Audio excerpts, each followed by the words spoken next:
Charge of GST इस chapter का relevance काफी है, क्योंकि दो कारण है सर इसके रिलेवेंस होने का।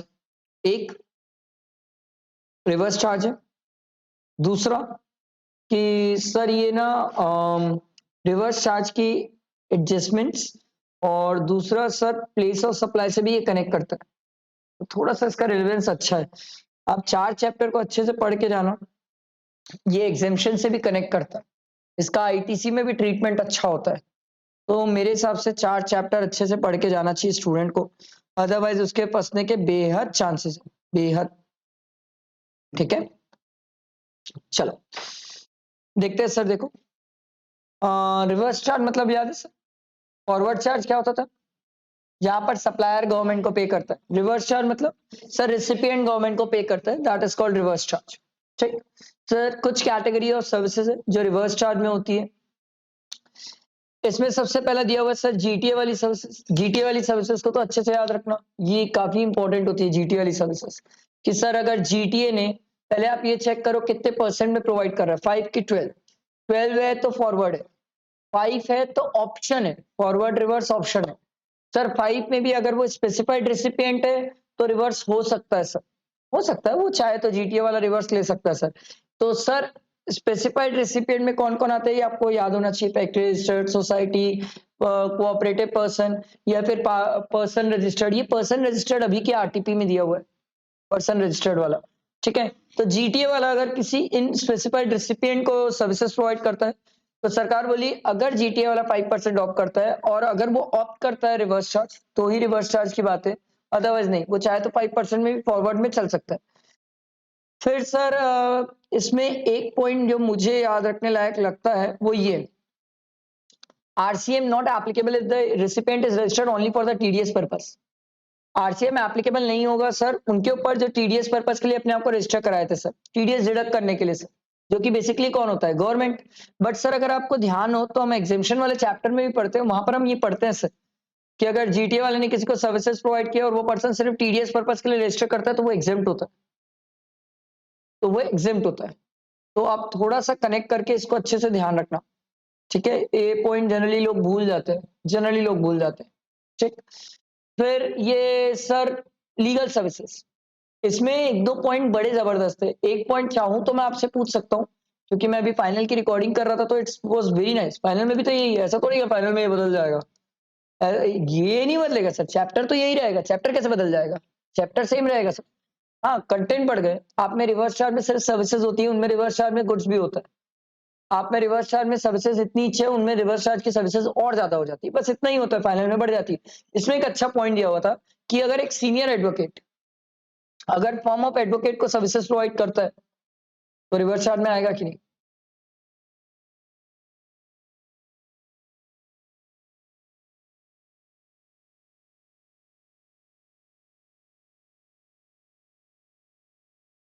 एग्जाम्प्ट होगा कि नहीं।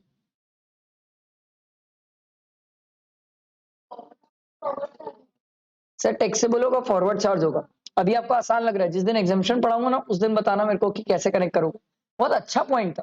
आई एम नॉट सेइंग कि मतलब ऐसा नहीं है ये पॉइंट इंटर में नहीं आ सकता, सारा लिखा कहीं नहीं है ये इंटरप्रिटेशन है सर इसकी, और एग्जाम्शन पढ़ने के साथ में इंटरप्रिटेशन है। इसीलिए मैं हमेशा स्टूडेंट को बोलता हूँ जब चार चैप्टर पढ़ तो भाई चार्ज अच्छे से पढ़, क्योंकि वो एग्जाम्शन से कनेक्ट करेगा। चार्ज ही नहीं आएगा तो एग्जाम्शन क्या घंटा बनाएगा, तो चार्ज आना जरूरी है सर। तो लीगल सर्विसेज है sir, individual advocate, form of advocate including senior advocate. अगर ये लोग सर्विसेज प्रोवाइड कर रहे हैं बिजनेस एंटिटी को, तो सर प्रोवाइडेड बिजनेस एंटिटी का टर्नओवर अगर एक्सीड कर रहा है तो उस केस में रिवर्स चार्ज है, अदरवाइज सर एग्जेम्प्ट है। आर्बिट्ररी ट्रिब्यूनल सर्विसेज प्रोवाइड करी जा रही है सर, किसने, किसको, बिजनेस एंटिटी को। तो सर सिंपल सी बात है, सरकार बोली अगर बिजनेस एंटिटी को प्रोवाइड की जा रही है, बिजनेस एंटिटी का टर्नओवर एक्सीड करेगा तो ही रिवर्स चार्ज। अगला है स्पॉन्सरशिप सर्विसेज। स्पॉन्सरशिप सर्विसेज कौन प्रोवाइड कर रहा है, कोई भी, किसको, बॉडी कॉर्पोरेट और पार्टनरशिप फर्म को, तो उस केस में रिवर्स चार्ज। इसमें एग्जाम में क्वेश्चन आता है ये कि सर स्पॉन्सरशिप सर्विसेज प्रोवाइड तो करी एनी पर्सन ने, उसके बाद ये भी लिखता है कि सर एनी पर्सन ने प्रोवाइड किया, इंडिविजुअल को प्रोवाइड किया। तो अगर इंडिविजुअल को प्रोवाइड करेगा तो फॉरवर्ड चार्ज है, रिवर्स क्यों होगा भाई, और दोनों ही अनरजिस्टर्ड है तो फिर बात ही खत्म हो गई। ये तो जीती जागती भगवान है ये सर्विस। गवर्नमेंट वाली, इसको तो छोड़ना ही मत, सोचना भी मत छोड़ने की। सब services supplied bye central government, state government, union territory, local authority. अगर गवर्नमेंट बिजनेस एंटिटी को प्रोवाइड कर रही है तो reverse charge. Provided business entity का टर्नओवर एक्सीड करना चाहिए, 5000 से ज्यादा की वैल्यू होना चाहिए सर्विसेज की। एग्जेम्पशन से कनेक्ट कर रहा था मैं इसको। बट गवर्नमेंट अगर sir renting of immovable property की सर्विसेज प्रोवाइड करी, किसको? बिजनेस एंटिटी को।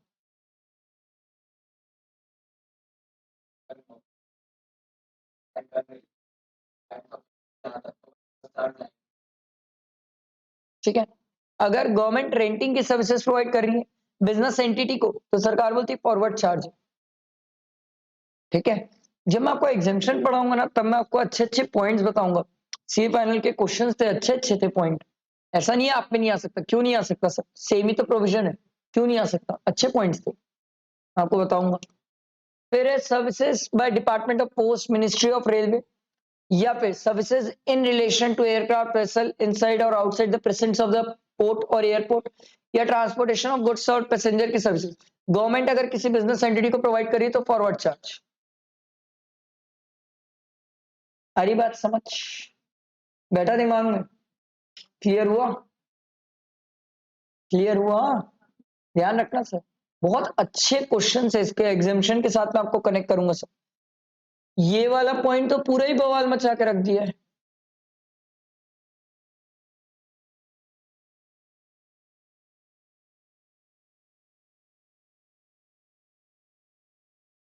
अगर government renting of immovable property की सर्विसेज प्रोवाइड करिए बिजनेस एंटिटी को, तो फॉरवर्ड चार्ज।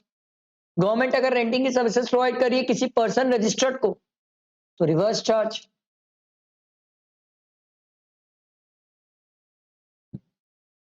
गवर्नमेंट अगर किसी को सर्विसेज प्रोवाइड कर रही है, सामने वाला अनरजिस्टर्ड है, तो एग्जेम्प्ट। बड़ी जबरदस्त चीज है सर, इतने प्यारे क्वेश्चंस घुमाने के लिए, अरे बाप रे बाप। मैं अभी फाइनल की रिकॉर्डिंग किया तो मैं बोला ये भगवान, इंटर वालों को घुमाने को चले रहूंगा तो मैं बहुत घूम जाएंगे इंटर वाले, इसमें बहुत गजब घुमा देगा। अच्छा, यहां पर दिया हुआ है एक्सक्लूडिंग, ध्यान रखना, excluding the ministry of railway. ऊपर दिया हुआ था एंड, तो यहां पर मिनिस्ट्री ऑफ रेलवे वाली को भी किस में डाला था? फॉरवर्ड चार्ज में। यहां पर मिनिस्ट्री ऑफ रेलवे को रिवर्स चार्ज से हटाया है, हटाया है कि अगर किसी हमने पर्सन रजिस्टर्ड को दिया था, ऊपर बिजनेस एंटिटी थी, नीचे पर्सन रजिस्टर्ड है। बहुत कंफ्यूज होते हैं इसमें स्टूडेंट। अगला अगर मुझसे कोई पूछता है तो ये बवाल पॉइंट है, ये तो चलता फिरता बवाल पॉइंट है, मतलब क्या ही बोलूं।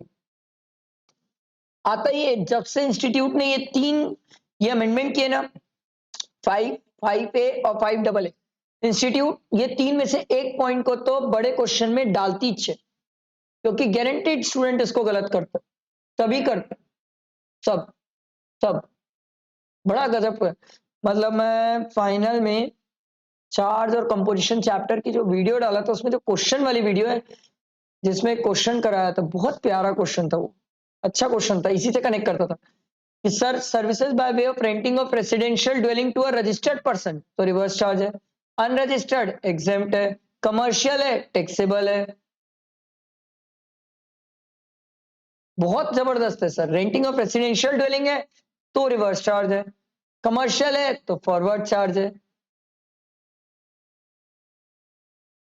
Renting of residential dwelling to sole proprietor है, हिज ओन अकाउंट है, तो एग्जेम्प्ट है, भले ही सोल प्रोप्राइटर रजिस्टर्ड है। बहुत सारे पॉइंट्स है सर, रिवर्स चार्ज से कनेक्ट होता है, अच्छे से याद रखना। फिर ये टीडीआर, एफएसआई और लॉन्ग टर्म लीज, ये तो हम एग्जामिशन से कनेक्ट करके पढ़ते भी सर, इसलिए बता रहा हूं रिवर्स चार्ज चैप्टर का रिलेवेंस सबसे ज्यादा एग्जामिशन से मिलके बनता है। दोनों चैप्टर साथ में याद होना चाहिए, तब मजा आता है सर। यहाँ पर हम प्रमोटर्स को घसीटते सर, प्रमोटर को बड़ा पर्सन बोलते हैं, वो देगा सर। इसके बाद ये सर डायरेक्टर, इससे रिलेटेड नीचे एक सर्कुलर भी है, अभी दिखाऊंगा मैं आपको, कि अगर एक डायरेक्टर किसी कंपनी को या बॉडी कॉर्पोरेट को सर्विसेज दे रहा है other then in the course of employment, तो ही रिवर्स चार्ज है। In the course of employment है तो शेड्यूल 3 में है सर, उसमें तो जीएसटी की बात नहीं होती है सर। समझ आ रही है बात? इसमें एक सर्कुलर है, रुको मैं आपको दिखाता हूँ सर्कुलर, ये वाला।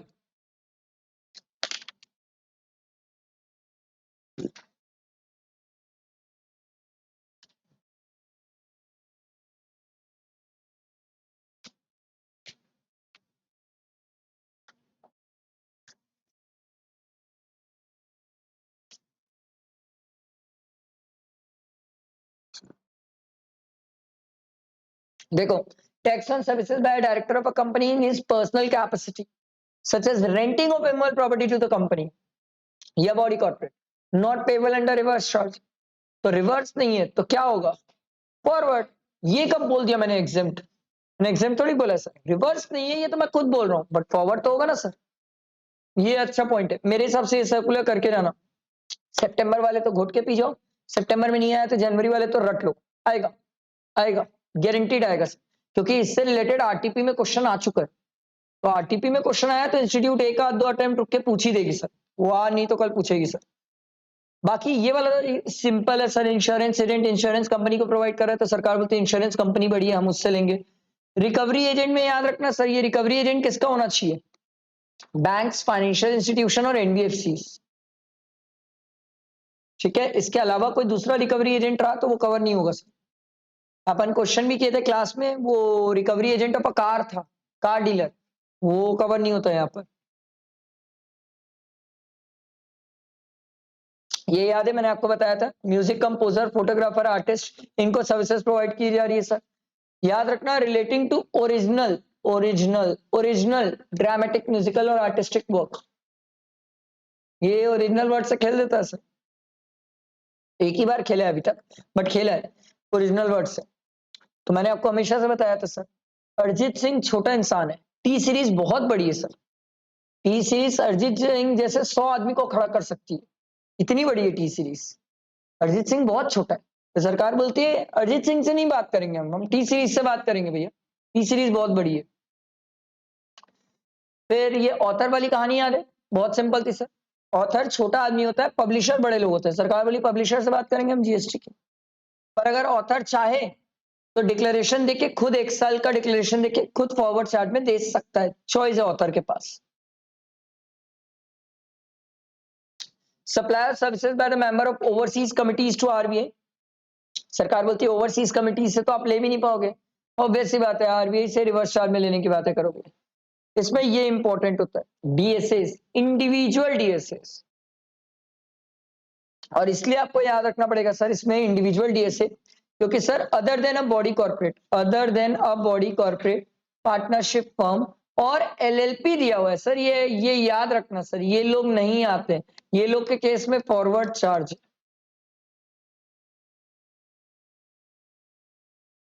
मैं आपको वो पॉइंट्स बता रहा हूं जिन पॉइंट पे आप फंसोगे, जो पॉइंट फंसाता है, बाकी रिवाइज तो आप खुद भी करते हो, बट मैं आपको सिर्फ ये बता रहा हूं किन पॉइंट पे फंसने के स्कोप एग्जाम्स, कैसे क्वेश्चन में फंसते हैं अपन।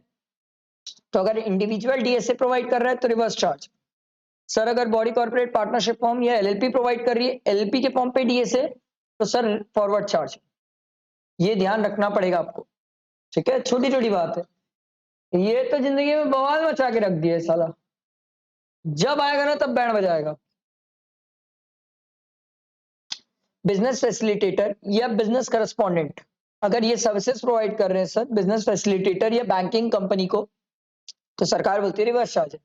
प्रोवाइड, अगर यही चीज रूरल एरिया से रिलेटेड है, सेविंग अकाउंट से रिलेटेड है, इंश्योरेंस से रिलेटेड है और उससे रिलेटेड इंटरमीडियरी है तो एग्जेम्प्ट है। ऐसे रिवाइज करते हैं अपन, ये ऐसे पढ़ना चाहिए जीएसटी। जब जीएसटी पढ़ो तो चार्ज और एग्जेम्पशन चैप्टर साथ में खोल के बैठ जाना, या तो एग्जेम्पशन जब पढ़ना चालू करो तो 4 चैप्टर खोल के बैठ जाना और साथ में पढ़ना, सब साथ में पढ़ोगे, अच्छी कनेक्टिविटी रहेगी, आपको याद रहेगा, मेरे को तो याद है, मेरे को तो याद रहेगा सर, आपको याद रखना है। सिक्योरिटी सर्विसेज, ये तो घुमा देगा आपको, क्योंकि सिक्योरिटी सर्विसेज ना, आपको अगर याद हो तो to an educational institution exempt है, बट अगर यही सिक्योरिटी सर्विसेज कॉलेज के लिए है तो टैक्सेबल है। इतना घुमाता है भाई, बाप रे, मैं फाइनल के क्वेश्चन देखा, हे भगवान भगवान भगवान, फिर मेरे को समझ आया ये इंस्टीट्यूट कभी कभी इंटर वालों के मजे कहां से ले लेती है, एक आध फाइनल का टपका देती है इधर से इधर, बच्चा घूम गया पूरा, गजब घुमा देते हैं फाइनल में भाई। सिक्योरिटी सर्विसेज अगर किसी रजिस्टर्ड पर्सन को दे रहे हो तो रिवर्स चार्ज। सिक्योरिटी सर्विसेज अगर to an educational institution up to higher secondary है तो एग्जेम्प्ट है। Security services sir other than higher secondary school है तो टैक्सेबल है। कितनी सारी चीजें कनेक्ट कर दिया मैं। अच्छा, उसके बाद भी यहां तक नहीं रुकते, सिक्योरिटी सर्विसेज प्रोवाइड कौन कर रहा है, बॉडी कॉर्पोरेट है तो फॉरवर्ड चार्ज है, रिवर्स चार्ज भी नहीं है। तो बहुत सारी चीजें कनेक्ट करने की, वो आप कितना कनेक्ट करते हो वो आपके ऊपर है, ठीक है। अच्छा, इसमें ये भी ध्यान रखना है कि सर अगर सिक्योरिटी सर्विसेज किसी ऐसे पर्सन को प्रोवाइड कर रहे हैं जो टीडीएस पर्पस के लिए अपने आप को रजिस्टर किए, तो उन पे आरसीएम भी एप्लीकेबल नहीं है, तो उसमें फॉरवर्ड चार्ज एप्लीकेबल है। तो टीडीएस पर्पस के लिए कौन रजिस्टर होता है, गवर्नमेंट। तो गवर्नमेंट को अगर सिक्योरिटी सर्विसेज दिए तो फिर फॉरवर्ड चार्ज। गवर्नमेंट अपने ऊपर कभी टैक्स की बात ही नहीं करेगी सर, समझ आ रही है बात। इतनी सारी बात है, ध्यान रखना, ये भी याद रखना सर। कंपोजिशन वाला केस है तो सरकार बोलती रिवर्स नहीं लगता, ऑब्वियस सी बात है, कंपोजिशन स्कीम वाला आदमी रिवर्स में देगा भी क्यों, अगर उससे रिवर्स में देने लगवा दोगे तो वो आदमी बेचारा कंपोजिशन स्कीम से बाहर हो जाएगा, उसकी आप कंपोजिशन स्कीम बाहर कर दोगे, इसीलिए, ठीक है। एक ये पॉइंट अलग है, services by way of renting of motor vehicle to a body corporate. अब ये रेंटिंग की सर्विसेज कौन दे रहा है, एनी पर्सन, इसका तो चार्ट भी है, हाँ गया ये रहा, थोड़ा ऊपर नीचे हो गया, आप चेक करना 5% है कि 12% है। 5% है तो चेक करना सप्लायर कौन है, अदर देन बॉडी कॉर्पोरेट है तभी रिवर्स चार्ज की बात है, अगर बॉडी कॉर्पोरेट है तो फॉरवर्ड चार्ज है, 12% है तो फॉरवर्ड चार्ज है। रिसिपिएंट कौन होना चाहिए रिवर्स चार्ज के लिए, बॉडी कॉर्पोरेट, अगर अदर देन बॉडी कॉर्पोरेट है तो फॉरवर्ड चार्ज है। छोटी छोटी बातें सर, बहुत छोटी छोटी बातें। अभी मैं जीएसटी के ना, आप लोग ध्यान नहीं दियोगे अभी, तो जनवरी वाले ध्यान नहीं दिए होंगे, सितंबर वाले ध्यान देते हैं। मैं जीएसटी के डेली शॉर्ट्स डालता हूँ एक छोटे छोटे, वो शॉर्ट्स जो डालता हूँ ना उसमें वो सिर्फ 60 सेकंड में उतनी ही बात बताता हूँ जितनी काम की, ना कोई बकवास ना कोई हायल, कुछ नहीं, एकदम काम की बात, टू द पॉइंट बात, जो जहां पर आप फंसोगे और जो इंपॉर्टेंट प्रोविजंस होते हैं उनमें मैं ये सब चीजें बताता हूँ। बहुत सारी चीजें होती है जो काम की होती है उसमें बताता हूँ मैं, समझ आई बात। बाकी ये वाला तो सिंपल होता है सर कि सिक्योरिटी सर्विसेज लेंडर की बात है, लेंडर बोरोवर, तो सरकार बोलती है बोरोवर भाई रिवर्स चार्ज में देगा, ये सिंपल वाली बात होती है। इसमें ये वाला पॉइंट ना आज तक छुआ नहीं है, अब मुझे नहीं पता ये कब छुएगा, मुझे ऐसा लगता है सर कि जनवरी वालों के लिए तो ये छू ही देगा, क्योंकि देखो ना सर अमेंडमेंट इस दिन से आई थी और अभी तक ये अमेंडमेंट सर पूछा नहीं है, 23 के अमेंडमेंट है, हम 24 में बैठे, मे अटेम्प्ट चले गया, सितंबर आ गया, सितंबर वाला से नहीं पूछेगा, क्यों नहीं पूछेगा, सिंपल सी बात है कि आरटीपी में इससे रिलेटेड कोई क्वेश्चन नहीं है, जनवरी वाले तो तैयार हो जाओ कि जहां जहां गवर्नमेंट लिखा हुआ है वहां पर कोर्ट और ट्रिब्यूनल भी कवर होते हैं। अच्छा, इसमें छोटी सी बात याद रखने वाली बात क्या होती है पता है, सर्विसेज बाय कोर्ट और ट्रिब्यूनल तो वैसे ही एग्जाम एग्जाम नहीं, नॉन टैक्सेबल है शेड्यूल 3 में, और टू क्या बोलते हैं वो है कोर्ट और ट्रिब्यूनल, तो हमें चेक करना पड़ेगा, ध्यान देना, मेरे को तो अच्छी अच्छी बातें लगती है सब। ये पर्सनल कैपेसिटी वाला बताया मैंने आपको, ये भी याद रखना सर, ये कोई डायरेक्टर है जो कंपनी या बॉडी कॉर्पोरेट को इन इस प्राइवेट और पर्सनल कैपेसिटी अगर कोई चीज सप्लाई कर रहा है सर्विसेज, तो सरकार बोलती है उस पर जीएसटी की बात नहीं है, वो आरसीएम में नहीं आएगा, आरसीएम में नहीं आएगा मतलब ये नहीं कि जीएसटी नहीं लेंगे, फॉरवर्ड चार्ज तो अभी भी जिंदा है। इसमें ये वाला भी याद रखना, ये भी अभी तक पूछी नहीं है institution, sir transport of passenger और रेंटिंग ऑफ मोटर व्हीकल दो अलग अलग चीजें, सर्कुलर थी, आई नहीं है अभी तक एग्जाम में। रेंटिंग ऑफ मोटर व्हीकल अलग होता है सर, जहां पर मैं बताता हूँ गाड़ी में किराए पे लिया हूं, जैसे दिन भर होगा मैं चलाऊंगा, मैं चलवाऊंगा। और ट्रांसपोर्टेशन ऑफ पैसेंजर सर, वो एक बस जा रही थी मैं उसमें बैठ गया, वो बस अपना रूट पहले ही डिसाइड करके बैठी हुई है, सर वो कहाँ जाएगी, मैं बैठा हूं वहां जाने के नाम से, ये अलग अलग है।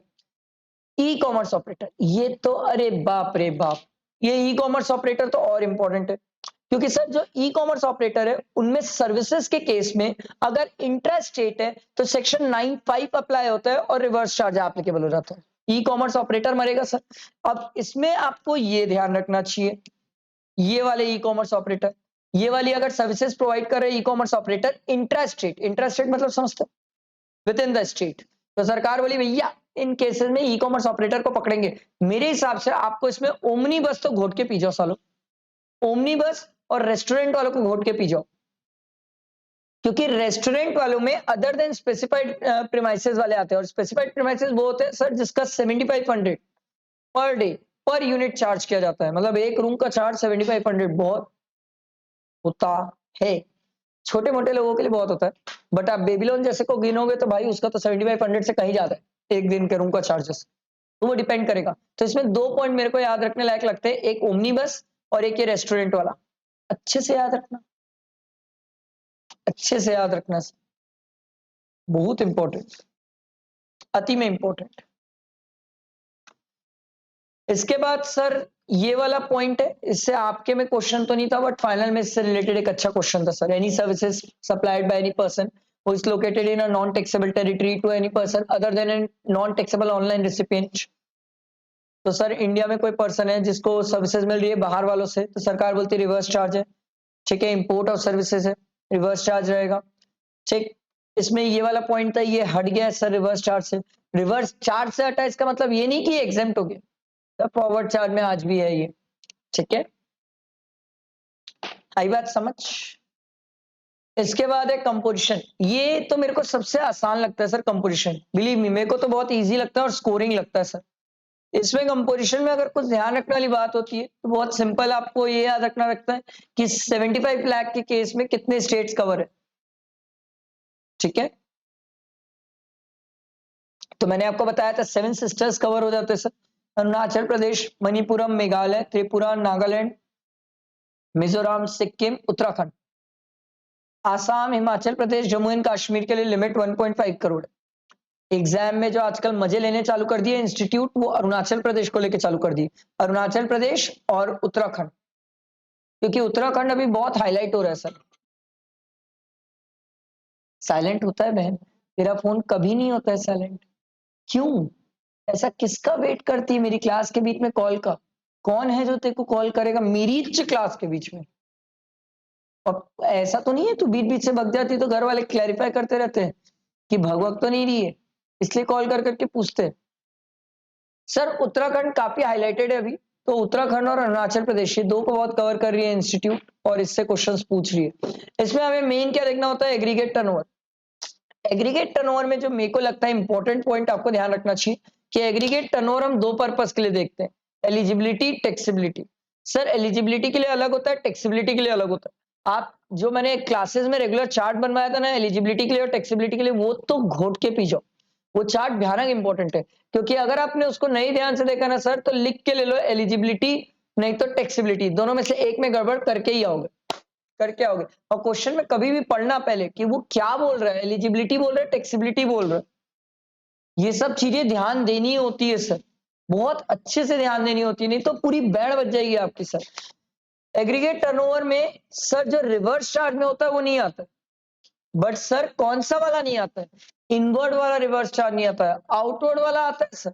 मान लो मैंने कोई सर्विसेज दी, सामने वाला रिवर्स चार्ज में पे करेगा तो वो मेरे टैक्सेबल सप्लाई में तो आएगा ना, ये थोड़ा ध्यान रखना है। इनवर्ड वाला रिवर्स चार्ज नहीं आता, आउटवर्ड वाला रिवर्स चार्ज आता है सर, ये सब मैंने क्लासेस में बताया है सर, थोड़ा ध्यान रखने वाली बात है सर, ठीक है। इसमें 3 लोग कवर होते हैं, मैन्युफैक्चरर, रजिस्टर्ड पर्सन या रेस्टोरेंट वाले होते हैं सर, रेस्टोरेंट सर्विसेज और अदर सप्लायर में एग्जांपल अपन ट्रेडर ले लेते हैं सर, ठीक है। ट्रेडर वाला याद रखना 1% of the turnover of taxable supply होता है, और यहां दोनों केस में सर 1% और 5% ऑफ टर्नओवर होता है, यहाँ टैक्सेबल है, यहाँ तो टोटल टर्नओवर पे होता है, थोड़ा ध्यान रखने वाली बात, गलती होने के स्कोप। फिर सर कंपोजिशन स्कीम वाले लोग भी सर्विसेज दे सकते हैं, जितना पिछले बार का टर्नओवर उसका 10% और 5 लाख दोनों में व्हिचएवर इज हायर, इतने तक की सर्विसेज दे सकते हैं, बट ये रेस्टोरेंट वाला नहीं कर सकता। ठीक है, रेस्टोरेंट वाला काम ये नहीं कर सकता। कुछ लोग हैं जिनको हम कंपोजिशन स्कीम अलाउ नहीं करते हैं सर, जो वो ऊपर 3 है उनके अलावा किसी और को अलाउ नहीं करेंगे। ऐसा कोई पर्सन जो इंटर स्टेट सप्लाई कर रहा है उसको कंपोजिशन स्कीम नहीं देंगे। ऐसा कोई पर्सन जो नॉन टैक्सेबल गुड्स सप्लाई करता है उनको कंपोजिशन स्कीम नहीं देंगे। सर कैजुअल टैक्सेबल पर्सन को बाहर कर देते हैं यहाँ पर हम। फिर नोटिफाइड गुड्स, ये ध्यान रखना, मैन्युफैक्चरर ऑफ नोटिफाइड गुड्स, तो ट्रेडर चलेंगे सर। आप आइसक्रीम के ट्रेडर हो, आप कंपोजिशन स्कीम ले सकते हो। अगर आप आइसक्रीम के मैन्युफैक्चरर हो तो कंपोजिशन स्कीम नहीं ले सकते। मैन्युफैक्चरर है, ध्यान रखना। ई कॉमर्स ऑपरेटर वाले को देंगे नहीं सर, ऑब्वियस सी बात है, ये बहुत बड़े लोग होते हैं सर। ठीक है, इसमें कंपोजिशन स्कीम का टैक्स हम सामने वाले से कलेक्ट नहीं करते हैं, ये सब पता है ना सर। ये कंपोजिशन स्कीम का टैक्स हम सामने वाले से कलेक्ट नहीं करते हैं। रिवर्स चार्ज वाला आदमी कंपोजिशन स्कीम ले नहीं सकता सर। आपका अगर टर्नओवर एक्सीड कर गया 1.5 या 75 लाख से, तो आप कंपोजिशन स्कीम से बाहर हो जाते हो। बट एक चीज याद रखना, कंपोजिशन स्कीम में अपन परचेज इंटरस्टेट कर सकते हैं, सप्लाई इंटरस्टेट नहीं कर सकते। सप्लाई इंटरस्टेट करना है तो सेम पैन नंबर पे होगा तो चलेगा, डिफरेंट पैन नंबर पे आप सप्लाई नहीं कर पाओगे, ये ध्यान रखने वाली बात है। फिर एक और प्रिजर्वेटिव स्कीम होती है for service suppliers and mix suppliers. Sir ये सर्विसेज वालों के लिए जनरली होती है, जिसका टर्नओवर पिछले साल 50 लाख से एक्सीड ना करे, वो ये स्कीम ले सकता है। 6% की बात है सर। यहाँ पर भी एग्रीगेट टर्नओवर, एलिजिबिलिटी और टैक्सेबिलिटी के लिए ध्यान रखना। अगर आपने वो वाली कंपटीशन स्कीम समझी तो ये सेम है, ये सेम है, ये सेम है। ठीक है, इसमें मेरे को जो लगता है ध्यान रखने वाली बात, एक इंपॉर्टेंट बात थी जो मैंने देखा था, कहाँ देखा था, क्वेश्चन में देखा था, एक अच्छा क्वेश्चन देखा था मैंने, कहाँ देखा था याद नहीं आ रहा है मेरे को, याद आएगा तो मैं बताऊंगा। एग्रीगेट टर्नओवर ध्यान रखना सर, एलिजिबिलिटी और टैक्सेबिलिटी के लिए। ओ माय गॉड, पता है आपको, मैं मजाक नहीं कर रहा हूँ, इंस्टीट्यूट इससे क्वेश्चन पूछ दी थी, मैं आपको बताता हूँ, रुको कौन सा पॉइंट था, रुको मैं बता रहा हूँ आपको। इंस्टीट्यूट किस पॉइंट से, ये वाले पॉइंट से कि एमसीक्यू में पूछी थी, not a return, but MCQ में पूछ ली थी।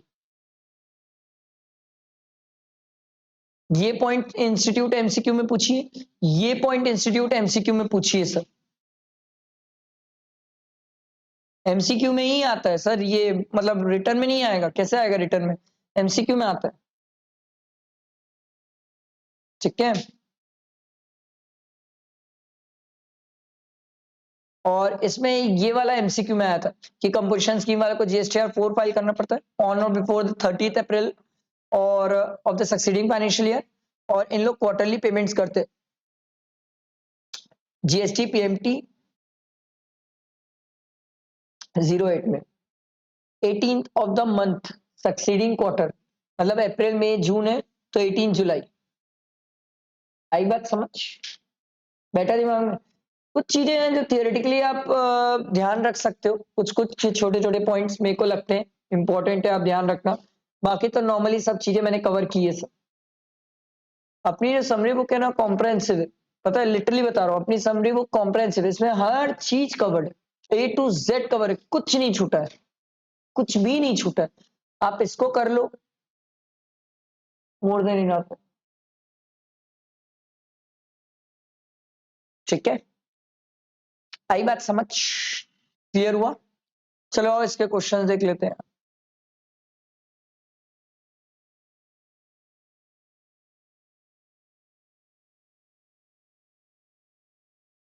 प्रणाम करो इनको, फिर आगे बढ़ेंगे अपन,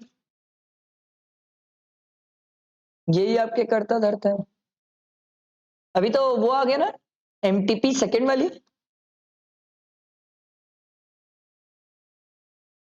आ गई ना, सेकंड वाली एमटीपी, मेरे ख्याल से तो आ गई है शायद, आ गई है क्या, कौन सा पेपर हुआ है अभी, अकाउंट्स के एमसीक्यू देखी थी, देखना चाहिए ना, तब तो समझ आएगा किस लेवल का एमसीक्यूज आ रहा है, कैसा आ रहा है। क्योंकि देख बहन, मई था तो फर्स्ट अटेम्प्ट में इंस्टीट्यूट ने खूब मजे लिए, अकाउंट्स में तो जी भर के मजे ली थी इंस्टीट्यूट में एमसीक्यू था, लोगों को लगा कि इजी सा आएगा, सिंपल सा आएगा, इंस्टीट्यूट उठा के केस सिनेरियो दे दी, बच्चे तैयार ही नहीं थे, बैंड बज गई थी। प्रैक्टिस करके जाना, एमसीक्यूज केस सिनेरियोज देख के जाना। इनकम टैक्स और जीएसटी के तो मैं डाल दिया हूँ, इनकम टैक्स के 25 डाल दिया हूँ, वो आप आराम से बैठ के देख सकते हो। पीडीएफ भी मैंने शेयर की है, जब चाहो तो उसका पीडीएफ भी डाउनलोड करके पढ़ सकते हो। एमसीक्यू इनकम टैक्स के डाल दिया हूँ, उसके भी पीडीएफ डाल दिया हूँ। जीएसटी का बचा है, जीएसटी का बचा है, वो मैं डाल दूंगा थोड़ा टाइम रुक के, मैं जीएसटी का भी डाल दूंगा। बट आप एक बात समझो, मौका है, पढ़ लो अच्छे से, ठीक है, सब कुछ मिल जाएगा आपको, सब कुछ। आप एक बार अपनी बुक्स वगैरह लेवल पे पूरा प्रिपेयर कर लो, उसके बाद फिर आप चैनल पे घुसना और फिर आपको सब चीजें मिलेगी। शुरुआत से चैनल के पीछे मत भाग जाना, अपनी बुक पहले पढ़ना जरूरी है सर, ठीक है, उसके बाद इधर आना। चलो क्वेश्चंस देखते हैं।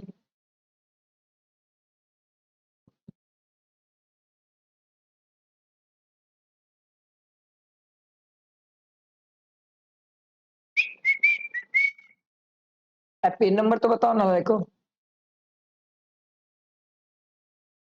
तब ना लाइक।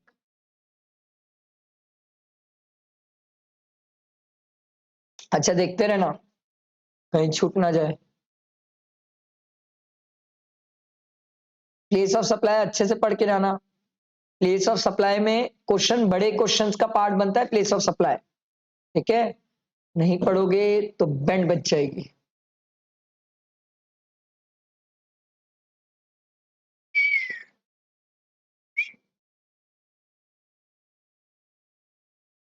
हे भगवान,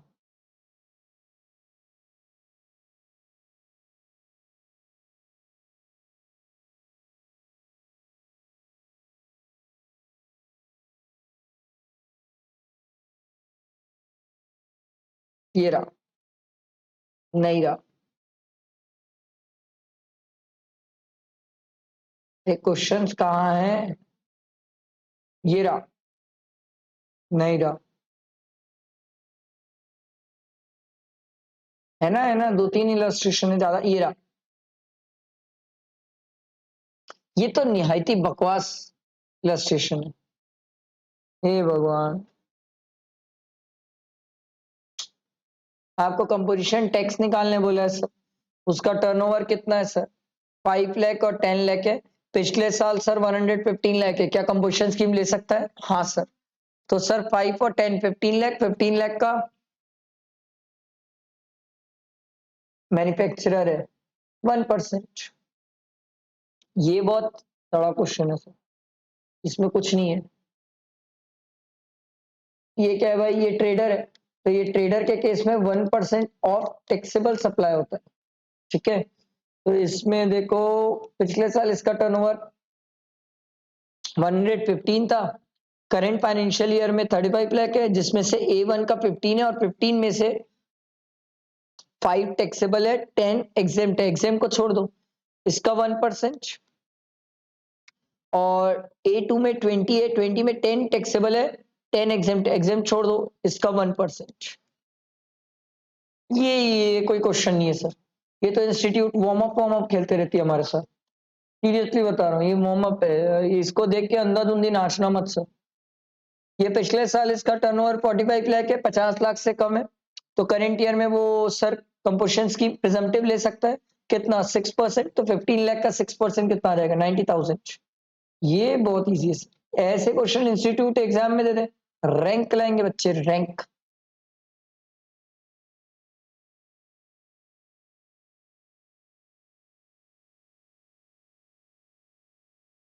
ये रहा, देखो, state the person liable to pay GST in the following independent cases provided recipient is located in the taxable territory. देखो सबसे पहला क्या दिया हुआ है, services provided by arbitrary tribunal to any business entity, sir business entity reverse term में pay करेगी। अगला, sponsorship services provided by a company to an individual, forward charge क्योंकि कंपनी प्रोवाइड कर रही है sir, any person other than body corporate लिखा था वहां। Renting of immovable property services provided by central government to a registered person, reverse charge. Registered नहीं होता तो बिजनेस एंटिटी होती तो फॉरवर्ड चार्ज। हड़बड़ाते क्यों? बिजनेस एंटिटी होगी तो भी क्या होगा? Forward charge. हड़बड़ाना थोड़ी क्या है सर, मेरे को क्या पता, यही आ गया तो अच्छा है, नहीं आया तो। Vivek Goyal, an independent director appointed in accordance with the provision of Companies Act 2013, A to Z Private Limited has received sitting fees. Sitting fees ये क्या, इसकी एम्प्लॉयमेंट के अलावा मिलता है इसको? यस। तो सर अगर बॉडी कॉर्पोरेट सॉरी एक डायरेक्टर अपनी कंपनी है बॉडी कॉर्पोरेट को अगर सिटिंग फीस से रिलेटेड सर्विसेज प्रोवाइड कर रहा है तो सरकार बोलती है reverse charge. Raghu associates provide sponsorship services to Viv in cricket academy. बताओ भाई, एलएलपी है विव इन क्रिकेट एकेडमी, तो हमने क्या बोला था? Any person providing sponsorship services to any body corporate और पार्टनरशिप फर्म, सरकार बोलती है इस पर रिवर्स चार्ज है, और बॉडी कॉर्पोरेट में एलएलपी आ जाती है। ठीक है, अगला देखो, legal fees is received by Sushrut an advocate from Tatva trading company engaged in making taxable supply located in Maharashtra having a turnover of 50 lakh in the preceding financial year. तो सर रिवर्स चार्ज हो जाएगा क्योंकि बिजनेस एंटिटी का turnover exceed कर रहा है sir, तो कौन पे करेगा? कौन?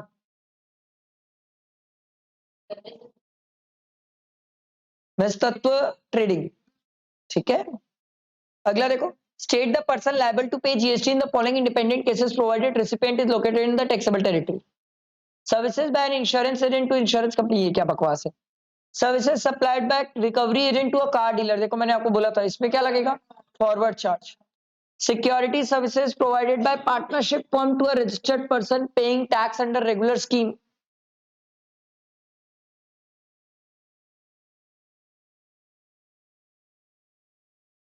पढ़ लो, सिक्योरिटी सर्विसेज पढ़ लो, मैं काम ना कर रहा, जाके पढ़ लो, अच्छा पॉइंट है।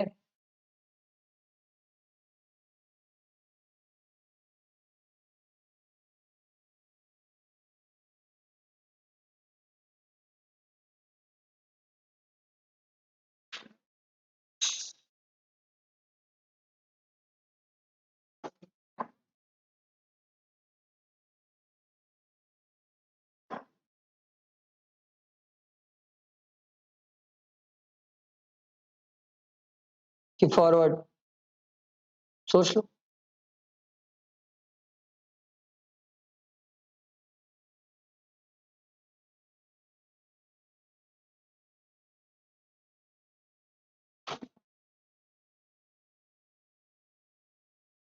बोलो, क्या रिवर्स चार्ज की बात है? Yes sir. क्या पढ़े अपन सिक्योरिटी सर्विसेज में?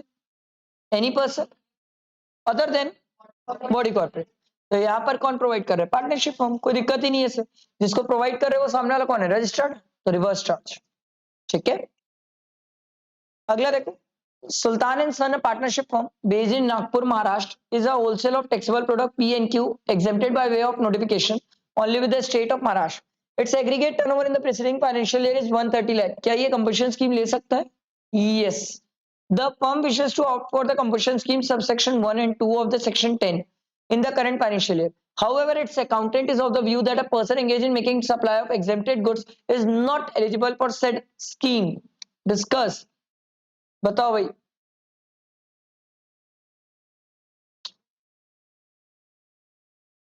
क्या एग्जेम्प्टेड गुड्स वाला भी कंपल्शन स्कीम ले सकता है?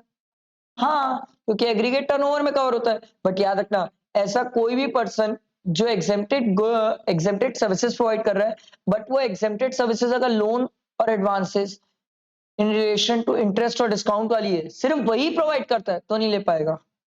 ठीक है, क्योंकि वो एग्रीगेट टर्नओवर में नहीं आती है। अगला, a person availing compulsion scheme under subsection 1 and 2 of the section 10 in Haryana during a financial year crosses the turnover of 1.5 crore in the month of December. Will he be allowed to pay tax under compulsion scheme for the remaining of the year till 31st March? नहीं, जैसे ही आप 1.5 cross कर देते हो आपके ऊपर normal scheme applicable हो जाती है, नॉर्मल रेट्स एप्लीकेबल हो जाते हैं, और अगले साल तो आप कंपल्शन स्कीम ले भी नहीं पाओगे।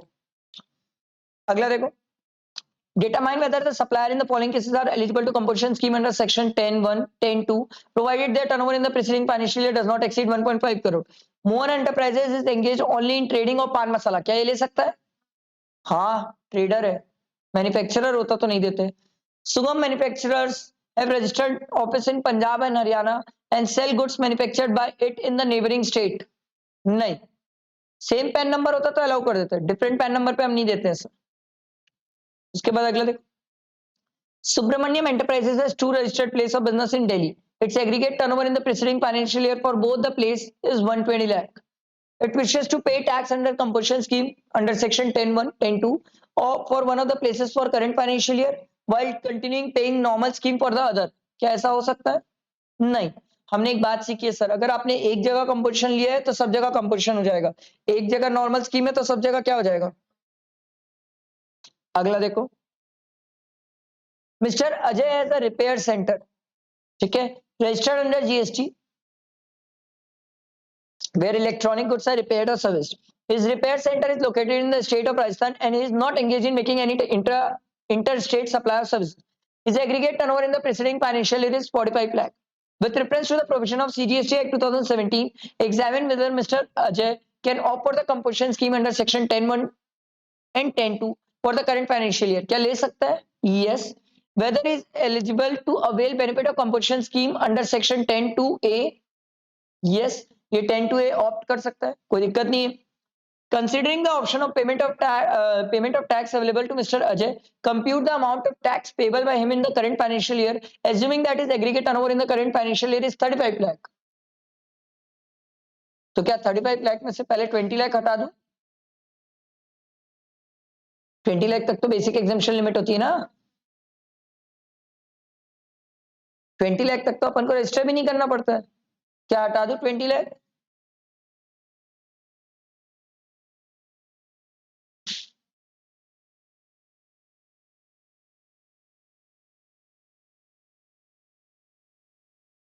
अरे क्या सोच रहे हो नहीं हटाऊंगा? अरे पिछले बार ही उसका टर्नओवर 45 लाख था, तो वो बंदा तो पिछली बार ही रजिस्टर हो चुका होगा, तो क्यों हटाऊं मैं? नालायकों जागो। तो 35 लाख का 6% हो जाएगा directly. Will your answer be different if Mr. Ajay procures few items required for providing repair services from neighboring state of Madhya Pradesh? बोलो, क्या आंसर सेम रहेगा कि चेंज होगा? क्लियर है ना सबको? आगे बढ़ते हैं, देखो last question. United Electronics, a registered dealer, is supplying all types of electronic appliances in the state of Karnataka. Its aggregate turnover in the preceding financial year by way of supply of appliances is 120 lakh. Composition scheme ले सकता है कि नहीं? ले सकता है। The firm also expect to provide repair and maintenance services of such appliances from the current financial year. With reference to the provision of CGST Act 2017, examine whether the firm can opt for the composition scheme under section 10(1), 10(2) for the current financial year। Yes, as the turnover may include both supply of goods and services। चलेगा, चलेगा, क्योंकि हम 10% तक और 5 लाख दोनों में whichever is higher तक तो हम सर्विसेज अलाउ भी करते हैं। If yes, up to what amount the services can be supplied? पिछले साल का जो टर्नओवर है उसका 10% और 5 लाख दोनों में whichever is higher, इतने तक की वो सर्विसेज दे सकता है। आई मेरी बात समझ? क्लियर हुआ? ये आपका कंप्लीट हुआ। आई होप सबको समझ आया होगा। चार्ज और कंपोजिशन खत्म हुआ। नेक्स्ट क्लास में अपन place of supply, TDS, TCS करेंगे सर। ये 2 चैप्टर करेंगे सर, ठीक है। और चांसेस है कि देखते हैं, पता नहीं, सोचा नहीं, देखते हैं।